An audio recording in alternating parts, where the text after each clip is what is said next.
Hello, welcome to Old Nerd Reads Transformers of the Energon Universe from Image Skybound, under the oversight of the great Robert Kirkman, who gave us The Walking Dead and Invincible.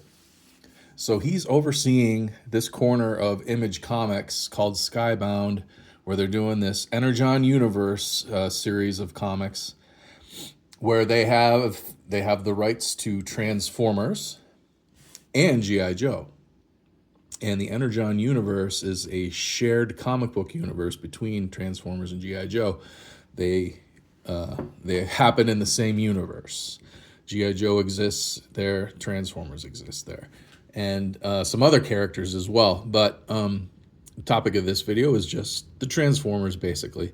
I've read the first 12 issues of the Transformers written by Daniel Warren Johnson. I got into him because, I don't know, 5 years ago, 3 years ago? I can't remember how long ago it was now. He did a Beta Ray Bill limited series for Marvel Comics. And basically I picked it up based on the look of his artwork. I knew that I'd recognized the name. I didn't know anything about him. I recognized the name. He'd done some indie stuff maybe for Image. He did his own creator made series for them, and his name was kind of getting passed around a bit, and so I kind of recognized the name. I liked the artwork. Beta Ray Bill was an old Walt Simonson character from the 80s, from back in the day when I was really loving Marvel Comics, and so the combination of those three got me to pick that limited series up, and I enjoyed it. It was very good, I thought, especially for something from modern Marvel. For me, modern Marvel might be for you, but I have a hard time with it.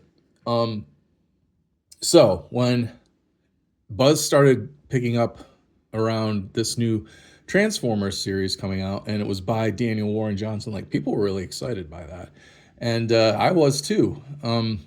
So as it came out, I was getting it, and I enjoyed it. My enjoyment kind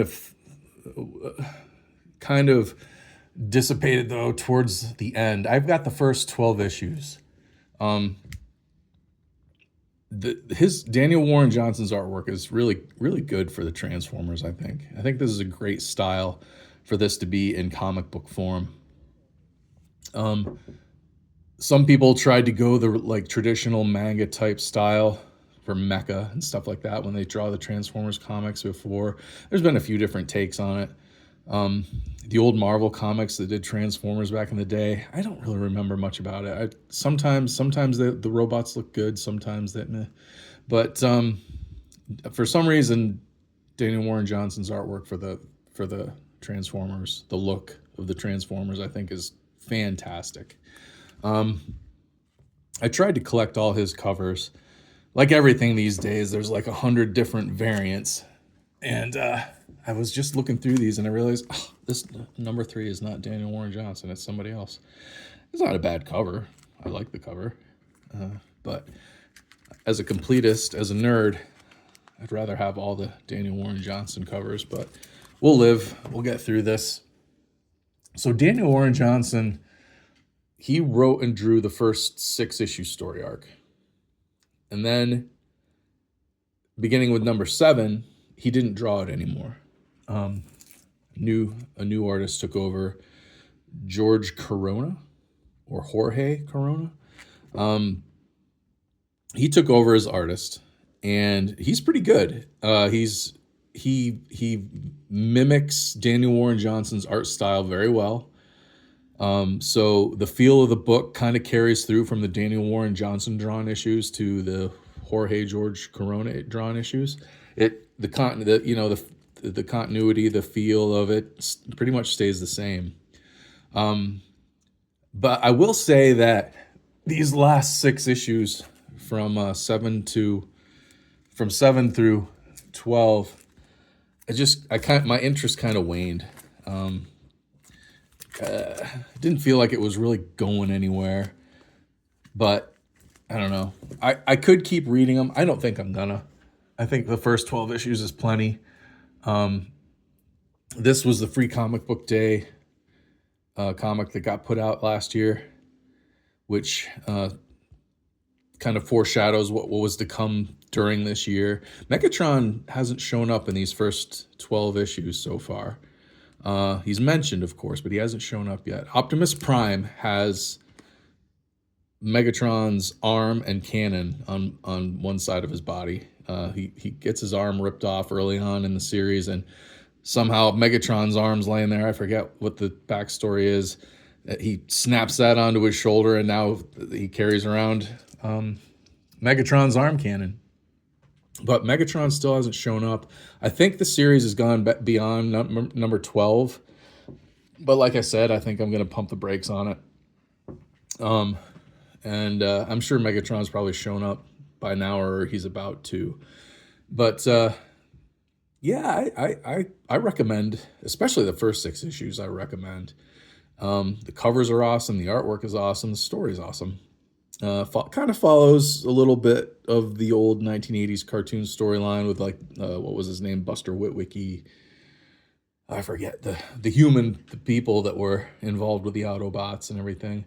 Kind of loosely follows that tale, that version.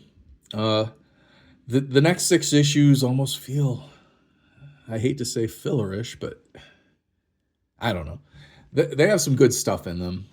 Shockwave is there. Shockwave and Soundwave are pretty much in charge of the Decepticons. So some cool stuff happens. But now the other titles in the Energon universe, I got Duke limited series, 5-issue limited series written by Joshua Williamson, who I'd heard of, hadn't read anything by, but it was pleasantly surprised that the Duke 5-issue limited series written by him was quite good. He also wrote the Cobra Commander 5-issue limited series, which was quite good as well. Now, there was also a Destro 5-issue limited series and a Scarlet 5-issue limited series. I got neither one of those. I'm kind of mildly interested in the Destro series, but I don't know.